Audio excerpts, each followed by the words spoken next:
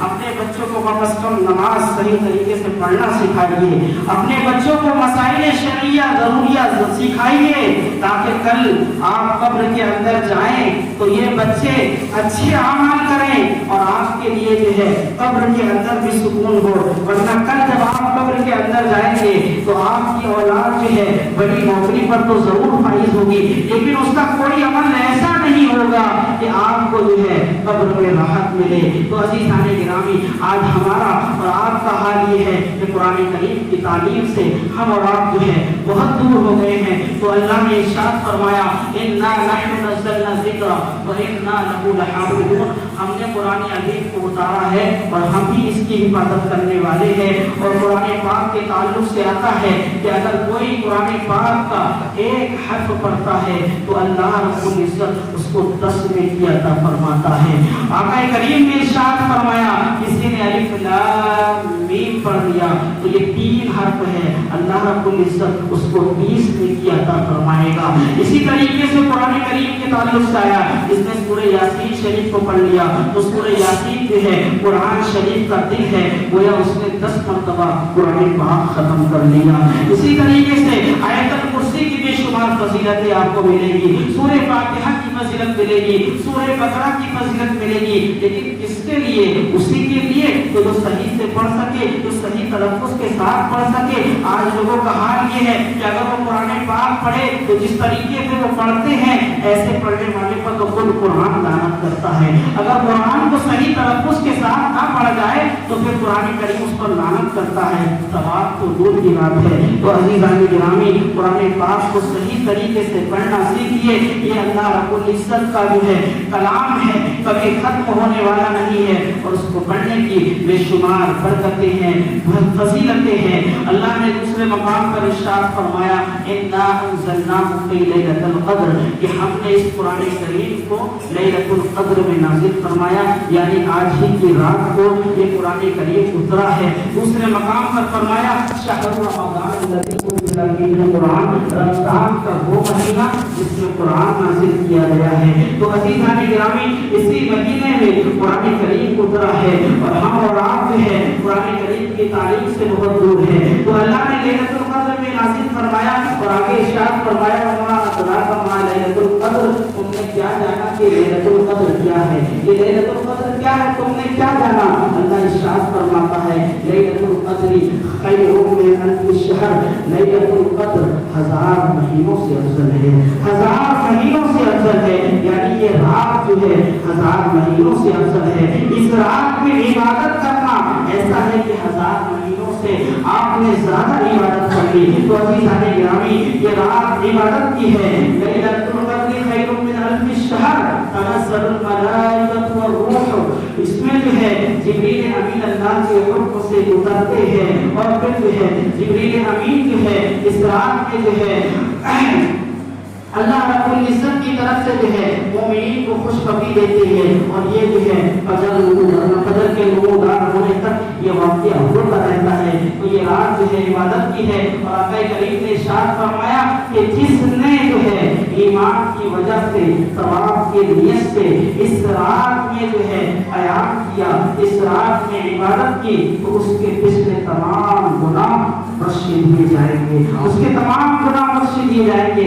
حضرت فاطمہ الزہرا رضی اللہ تعالی عنہا نے عرض کی یا رسول اللہ علیہ الصلوۃ والسلام، اگر کوئی کمزور ہو، کھڑا ہونے پر قادر نہ ہو، اگر کوئی مجبور ہو، اگر کوئی جو ہے عورت ہو اور وہ کھڑے ہو کر نماز نہ پڑھ سکے، تو آقا کریم نے ارشاد فرمایا اگر وہ جو ہے اس رات میں تھوڑی دیر بھی جو ہے عبادت کر لے گی تو اللہ رب العزت اس کو وہی ثواب عطا فرمائے گا۔ تو عزیزان گرامی، یہ عبادت کی رات ہے، آپ حضرات جو ہے اس رات کو ضائع نہ جانے دیں، عبادتوں میں گزاریں۔ اللہ مجھے اور آپ کو سب کو اعمال صالحہ کرنے کی توفیق عطا فرمائے، پھر جو کچھ بیان کیا پورا قبول فرمائے، تو غلطی ہو گئی اس کو معاف فرمائے۔